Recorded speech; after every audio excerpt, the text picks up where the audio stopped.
ఒక తలుపు తాళంతో కాదు, కేవలం శబ్దం ద్వారా మాత్రమే తెరవబడుతుంది. ఒక ఖజానాను రక్షించేవారు సైనికులు కాదు, పాములు. తరతరాలుగా మనల్ని భయపెడుతున్న ఒక రహస్యం ఉంది. అది బయటపడ్డా వినాశనం కలుగుస్తుందని చెబుతున్నారు. అదే అనంత పద్మనాభస్వామి ఆలయంలోని 6వ గది, వాల్ట్ బి. కొంతమంది వాల్ట్ బి గదికి నాగబంధంగా వేసినట్లు నమ్ముతారు. కానీ ఆ నాగబంధం కేవలం అంధవిశ్వాసం గాని, మనల్ని భయపెట్టే కల్పిత కథ గాని కాదు. అది ఒక అత్యంత ప్రాచీన, ఉన్నతమైన సాంకేతికతలో భాగం. ఆ తలుపు వెనుక కేవలం బంగారం మాత్రమే కాదు, సైన్స్ మరియు ఆధ్యాత్మికత మధ్య ఉన్న సన్నని తాడు ఉందని మీకు తెలుసా? ఈ రోజు మనం ఆ తాడును దాటబోతున్నాం. ముందుగా ప్రసిద్ధ నాగబంధ శాపం కథను గురించి ఇప్పుడు తెలుసుకుందాం. తిరువనంతపురంలోని అనంత పద్మనాభస్వామి ఆలయంలో ఏ, బి, సి, డి, ఈ మరియు ఎఫ్ అనే 6 గదులు ఉన్నాయి. వీటిని 2011లో సుప్రీంకోర్టు తెరిచింది. అందులోని సంపదను చూసిన తర్వాత మొత్తం ప్రపంచం షాక్కి గురైంది. దాన్ని $1 ట్రిలియన్ ఖజానాగా అంచనా వేశారు. కానీ 5 గదులు మాత్రమే చేరగలిగారు. తాకలేని ఒకే ఒక గది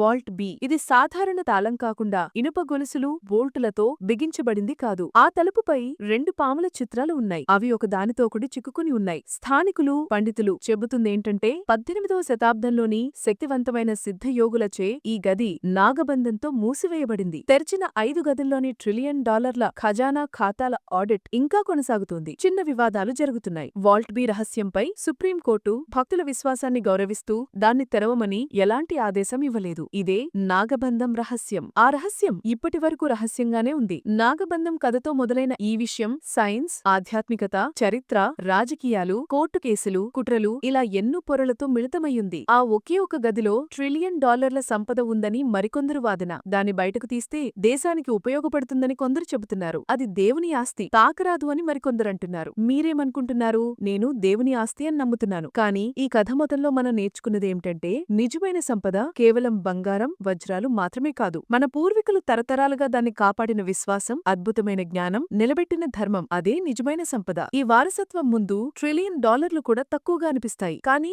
వెళ్లే ముందు ఒక మాట. మనం ఇన్ని రోజులు వాల్ట్ బి నాగబంధం గురించి మాట్లాడుతున్నాం. కానీ బహుశా అసలు రహస్యం అది కాకపోవచ్చు. ఆదిత్య వర్మ చెప్పినట్లయితే వాల్ట్ బిలోని లోపలి గది పూర్తిగా బంగారపు గోడలతో ఉండవచ్చు. ఆ గోడలు మరొక రహస్య గదికి దారితీయవచ్చు. మన ఊహకి చేరని గదికి. బహుశా వాల్ట్ బి కేవలం మాయదారి గది మాత్రమే. అసలు రహస్యం ఇంకా మొదలు కాలేదు. మీరేమనుకుంటున్నారు? కామెంట్స్ రూపంలో చెప్పండి. ఓం నమో నారాయణాయ.